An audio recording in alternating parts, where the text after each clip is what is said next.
mas de um colegiado. Para o reformador, os pontos fundamentais da ordem eclesiástica eram questões de fé.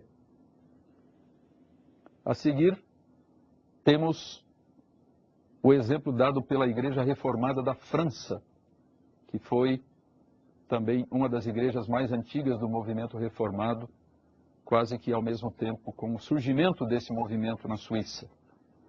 A disciplina da Igreja Reformada da França foi promulgada pela primeira vez em 1559. Os presbíteros eram nomeados no próprio consistório e, não havendo objeção por parte da congregação, eram ordenados com oração solene em pé diante do púlpito. O seu ofício era, junto com os pastores, supervisionar a igreja, zelar pela frequência dos membros ao culto público e à ceia do Senhor, informar erros de conduta e julgar os acusados. Os mandatos eram breves, mas os presbíteros eram incentivados a permanecer no ofício por tanto tempo quanto possível. Mediante nomeação, eles podiam tomar assento nos concílios superiores da igreja.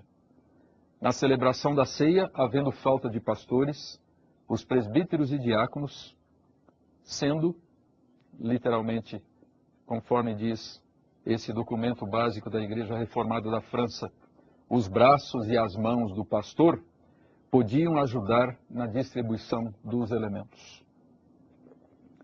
Na Holanda, entre os anos de 1564 e 1571, foi criado um sistema de governo eclesiástico baseado em Genebra e muito semelhante ao dos huguenotes, ou seja, dos calvinistas franceses, no qual o presbítero tinha o seu devido lugar. Ele possuía consideráveis responsabilidades pastorais e devia manter estreito contato com as pessoas do seu distrito para promover o conhecimento e a prática da fé cristã. Então nós vemos como, um a um, os diferentes países da Europa nos quais se implantou a fé reformada e as igrejas calvinistas foram adotando essa instituição tão importante do presbiterato para o bom governo e o bem-estar das comunidades evangélicas. No que diz respeito à Escócia, o reformador João Knox e seus companheiros estavam a par das práticas de diferentes igrejas reformadas.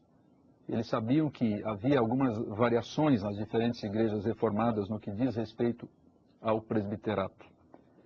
De acordo com esse documento básico da Igreja Escocesa, que foi o primeiro livro de disciplina de 1560, os presbíteros deveriam ser, abre aspas, homens com o melhor conhecimento da palavra de Deus e a vida mais limpa, homens fiéis e de conduta mais honesta que possam ser encontrados na igreja. Fecha aspas. Devia haver eleição comum e livre. A eleição era anual, sendo habitual a reeleição. A função do presbítero e do diácono era assistir o ministro em todas as questões públicas da igreja, particularmente na disciplina eclesiástica e na administração dos assuntos gerais da igreja. O consistório tinha um papel central na eleição dos ministros e exercia a disciplina sobre todos, inclusive os pastores. O segundo livro de disciplina da Igreja Reformada ou Presbiteriana da Escócia, de 1578, fala do presbiterato como uma função espiritual tal qual o ministério, acrescentando que os presbíteros, uma vez legalmente chamados ao ofício e tendo os dons de Deus adequados para exercer o mesmo, não devem abandoná-lo, embora nem todos os presbíteros tivessem de estar na ativa. O lugar dos presbíteros nos concílios superiores da igreja é deixado claro nesses documentos básicos, constitutivos da Igreja Reformada da Escócia. Quanto à disciplina corretamente entendida, consistia no interesse pelo bem-estar espiritual e moral do indivíduo e da comunidade, e no estabelecimento de um padrão cristão de pensamento e conduta. Conforme diz o segundo livro de disciplina, como os pastores e os doutores devem ser diligentes em ensinar e plantar a semente da palavra, assim os presbíteros devem ser zelosos em buscar o seu fruto nas pessoas. É muito importante que nós tenhamos essa compreensão bíblica da disciplina cristã, para não acharmos que os presbíteros, nos seus primeiros tempos, nessas diferentes igrejas dos diversos países da Europa, eram homens que estavam apenas preocupados em punir as pessoas ou em vigiar a vida das pessoas para encontrar irregularidades que pudessem ser punidas.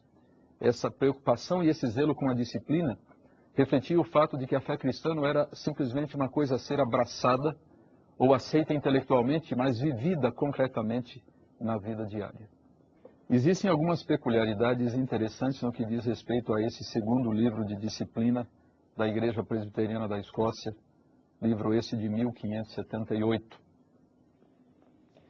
Em primeiro lugar, a criação do presbitério, que foi a grande contribuição da Escócia para a forma de governo presbiteriana.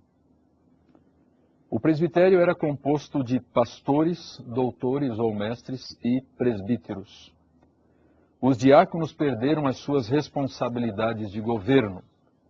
O consistório passou a denominar-se presbiterato da igreja ou sessão, que é o nosso atual conselho. E, finalmente, o presbiterato passou a ser vitalício. Um dos documentos aprovados pela Assembleia de Westminster, que foi aquela extraordinária assembleia promovida pelos puritanos ingleses na década de 1640, um dos documentos aprovados por Westminster foi a forma de governo eclesiástico presbiterial, em 1645, que afirma o seguinte: como havia na igreja judaica anciãos do povo unidos aos sacerdotes e aos levitas no governo da igreja, assim Cristo, que instituiu o governo e líderes na igreja, supriu alguns em sua igreja, além dos ministros da palavra, com dons de governo e com o encargo de exercê-los quando chamados para isso, os quais devem associar-se ao ministro no governo da igreja, oficiais esses que as igrejas reformadas geralmente denominam presbíteros. O texto prova acrescentado foi 2 Crônicas 19, de 8 a 10. E sobre isso também pode ser consultada a Confissão de Fé de Westminster, no seu capítulo 31, primeiro parágrafo. Passando agora aos Estados Unidos, esse país que foi tão importante e continua sendo muito importante na história do movimento reformado, já no século XVIII, algumas igrejas possuíam presbíteros.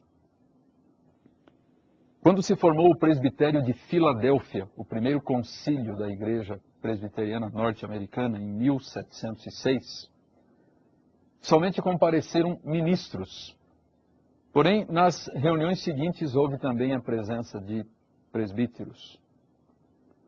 Quando foi criada a Assembleia Geral, ou seja, quando completou-se a organização eclesiástica da Igreja Presbiteriana dos Estados Unidos da América, em 1788, adotou-se uma Constituição que incluía uma forma de governo.